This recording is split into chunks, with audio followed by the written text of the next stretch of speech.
మీరు weight loss అవ్వాలనుకుంటున్నారా? అయితే తప్పకుండా ఈ వీడియో మీకోసమే. వింటర్ లో కన్నా కానీ సమ్మర్ లో తొందరగా వెయిట్ లాస్ అవుతామండి. అందుకే ఈ రోజు వీడియోలో ఎన్నో న్యూట్రిషన్ వాల్యూస్ ఉన్న protein rich weight loss vegetable salad ని ఏ విధంగా ప్రిపేర్ చేసుకోవాలో చూసేద్దాము. హెల్తీగా వెయిట్ లాస్ అవ్వాలనుకుంటే మార్నింగ్ బ్రేక్ఫాస్ట్ గా కానీ ఈవినింగ్ లంచ్ లో కానీ ఈ విధంగా సలాడ్ తీసుకోండి. చాలా ఈజీగా వెయిట్ లాస్ అవుతామండి. దీనికోసం నేను ఇక్కడ సలాడ్ చేయడానికి కావాల్సినటువన్నిటిని రెడీ చేసి పెట్టుకున్నాను. ముందుగా చెన్నాల్ని నైట్ అంతా నానబెట్టుకుని మార్నింగ్ ఒక కుక్కర్లో వేసుకుని ఒక 4 విజిల్స్ వచ్చేంత వరకు ఉడికించుకుని ఒక కప్పు తీసుకుని పెట్టుకున్నాను. అలాగే సన్నగా కట్ చేసుకున్న ఉల్లిపాయలు, సన్నగా కట్ చేసుకున్న క్యాబేజీని 1/2 కప్పు తీసుకున్నాను. టమాటాల్ని ఒక 1/4 కప్పు వరకు తీసుకున్నాను. అలాగే పైన పొట్టు తీయకుండా ఉన్న కీరాని ఈ విధంగా ముక్కలుగా కట్ చేసి పెట్టుకున్నాను. ఇంకా సన్న ముక్కలు కావాలంటే అలా సన్నగా కట్ చేసుకోండి. అలాగే కొత్తిమీర కూడా సన్నగా కట్ చేసుకొని తీసుకున్నాను. అలాగే పచ్చిమిరపకాయలు కూడా తీసుకున్నాను. ఆ ప్లేస్లో మీకు కావాలంటే పెప్పర్ పౌడర్ కూడా తీసుకోవచ్చు. అలానే కూడా తురుము పెట్టుకున్నాను. నిమ్మరసం యాడ్ చేయడం కోసం ఒక నిమ్మకాయని తీసుకొని పెట్టుకున్నాను. అలాగే ఆలివ్ ఆయిల్ 1 స్పూన్ ఉంటే సరిపోతుంది.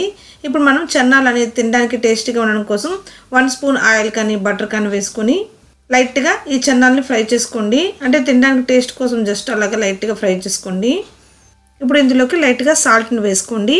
పింక్ సాల్ట్ ఉంటే వేసుకోండి. అలాగే 1/2 స్పూను కారాన్ని కూడా వేసుకొని బాగా ఫ్రై చేసుకోండి. చెన్నాలను ఈ విధంగా ఫ్రై చేసుకోకుండా అలాగే డైరెక్ట్గా తీసుకున్నా కానీ చాలా బాగుంటాయండి. లేదు తినడానికి కొద్దిగా టేస్ట్గా ఉండాలనుకుంటే ఇలా లైట్గా ఫ్రై చేసుకొని తీసుకోండి. ఇప్పుడు అన్నిటిని ఫ్రై చేసుకొని తర్వాత ఇప్పుడు ఒక బౌల్లోకి తీసుకొని పక్కన పెట్టుకోండి. ఇప్పుడు ఒక బౌల్ తీసుకొని ఇప్పుడు అందులోకి ఇంతకుముందు నేను చూపించాను కదండి, అన్నిటిని ఒక బౌల్లోకి యాడ్ చేసుకోండి. ఈ సలాడ్ తినడానికి చాలా బాగుంటుందండి. చాలా టేస్టీగా ఉంటుంది. ఈజీగానే మనం తినడానికి కూడా చాలా టేస్ట్గా ఉండడం వల్ల ఈజీగానే తినేస్తాము. ఇది ప్రోటీన్ ఎక్కువ ఉంటుందండి ఇందులో. అందువల్ల మనకి వెయిట్ లాస్ అవ్వడానికి కూడా చాలా బాగా ఉపయోగపడుతుంది. వెయిట్ లాస్ అవ్వాలంటే ఏదో టేస్ట్ లేనట్టు తినాలని భయపడుతూ ఉంటాం కదా, అలా కాకుండా ఈ విధంగా ఒకసారి ట్రై చేయండి. చాలా ఈజీగానే వెయిట్ లాస్ అవుతాము. వెయిట్ లాస్ అవ్వాలనుకున్నప్పుడు ప్రోటీన్ ఎక్కువ ఉన్న ఫుడ్ని తీసుకుంటే అది డైజెషన్ అవ్వడానికి ఎక్కువ టైం పడుతుందండి. దానివల్ల కడుపు నిండిన ఫీలింగ్ ఉంటుంది. తొందరగా ఆకలేదు, అందుకే మనకి తొందరగా వెయిట్ లాస్ అవుతాము. అందుకే ప్రోటీన్ ఫుడ్ ఎక్కువగా తీసుకోవాలంటుంటారు. చూసారు కదా, అన్నిటినీ బాగా మిక్స్ చేసుకున్నాను. ఇప్పుడు ఇందులోకి టేస్ట్ కోసం కొన్ని పౌడర్లు యాడ్ చేస్తున్నాను. మీకు వద్దనుకుంటే స్కిప్ చేసేయండి. లేదంటే మీ దగ్గర ఈ పౌడర్లు అన్నీ ఉంటే యాడ్ చేసుకోండి. జీలకర్ర powder, pepper powder, chaat masala powder, amchur powder ఇలా అన్నిటిని వేసుకుంటే ఇంకొద్దిగా టేస్ట్ ఎక్కువ ఉంటుందండి. అంతేనండి. లేదంటే స్కిప్ చేసేయండి. అన్నిటిని వేసుకొని బాగా మిక్స్ చేసుకొని ఇలాగని తీసుకుంటే చాలా టేస్టీగా ఉంటుంది. తినడానికి చాలా ఇష్టంగా తింటారు. పిల్లలు కూడా తినేస్తారు.